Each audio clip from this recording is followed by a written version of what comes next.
عليكم ورحمة الله وبركاته. اخواني الاعزاء، كثير من اخوتنا واصدقائنا يسأل عن موضوع مهم، اللي هو عزوف الاناث عن البيض، يعني كواير ما تبيض.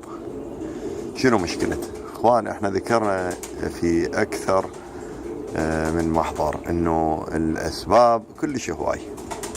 أسباب الطيرة اللي ما تبيض بالنسبة للحمام كلش هواي، منها يعني عاهات جسدية، منها ظروف استثنائية طارئة، منها يعني تعرض الطيرة لمرض ما، منها تعرضها للتخريج وخصوصا في فصل الصيف، يعني وتحملها لجهد يعني عالي، ومنها إجهاد يصير بالمبايض، ومنها شحم يصير على المبايض، ومنها الأسباب كلش هواي. فإحنا إن شاء الله راح نوضح هاي الأسباب في منشور ثاني، وهنا ننطي مختصر مفيد، اللي هو يعني لنفترض إحنا السبب ما نعرفه. احنا شنو اللي الغاية من الطيرة الموجودة عندنا؟ الغاية انه احنا نريدها تبيض.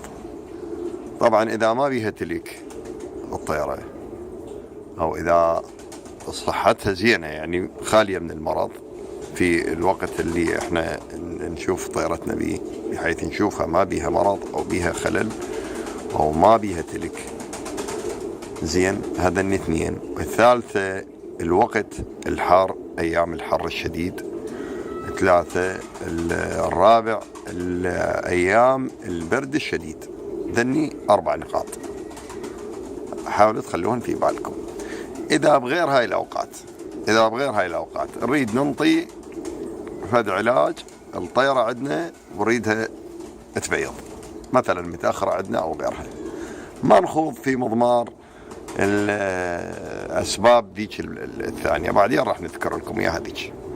بس إحنا عندنا طيرة نشوفها متأخرة من البيض وريدها تبيض، فقلنا بحيث الجو مو بارد كلش يعني، أو حار شديد الحرارة، يعني جو طبيعي، وهاي الطيرة تأخرت عندنا.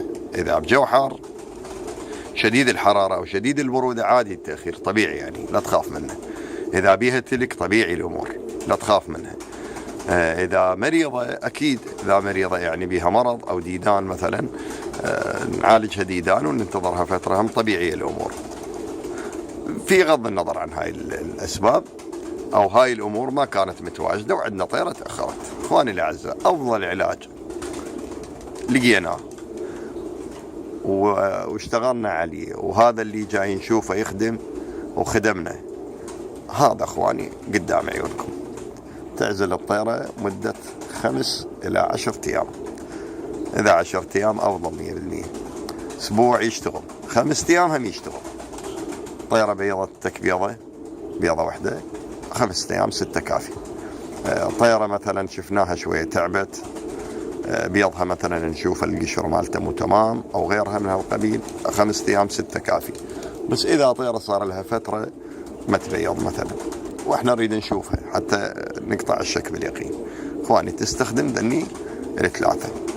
شوفوا هاي اشبه بالمسقولة، كبسولة اشبه بالمسقولة، هاي بيها احماض امينية بنسبة عالية، وبيها نسبة كالسيوم عالية.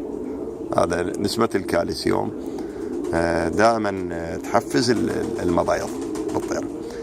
هذا زيت كبد السمك، مو كبد الحوت، زيت كبد السمك، زين.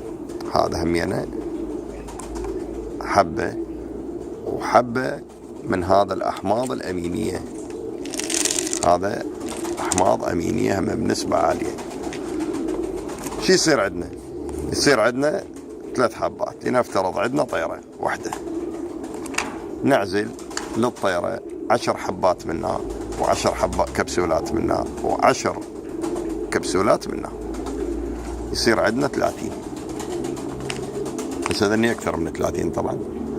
زين، أو تريد 5 ب5 ب5، أو تريد 7 ب7 ب7، أنت كيفك. إيش كم يوم راح تنطي هاي الطيرة؟ تعزل لها يومية حبة من نوع من هاي الأنواع. يعني شي يصير عندك باليوم؟ تنطي 3 أنواع يوميا، تنطي 3 حبات، تنطي واحدة منها حتى تصير واضحة، وتنطي واحدة منها، وتنطي واحدة منها. يعني يوميا تنطي ذني ل3. شوفين ايش كم يوم؟ كيفك، المهم تعبر ال5 أيام. ان شاء الله النتائج طيبة، ان شاء الله النتائج تشوفوها طيبة. يعني مدة 3 أسبوع تنطي، او مدة 5 أيام مو مشكلة، بس الافضل 10. الافضل 10 يعني، حتى بعد نقطع الشك باليقين. وتحياتنا لكم، وان شاء الله موفقين، لان هذا الموضوع ضروري، ودائما يتطرقون له بعض الاخوة بالسؤال. تحياتنا لكم اخواني الاعزاء. اغلب منشوراتنا حاولوا ان تتابعون حقل يعني الوصف، يعني تتابعون حقل الوصف بالمنشور يعني، او بالمقطع. تابعوا حقل الوصف، احيانا ننزل به بعض المعلومات تخدمكم يعني. وتحياتنا لكم اخواني الاعزاء.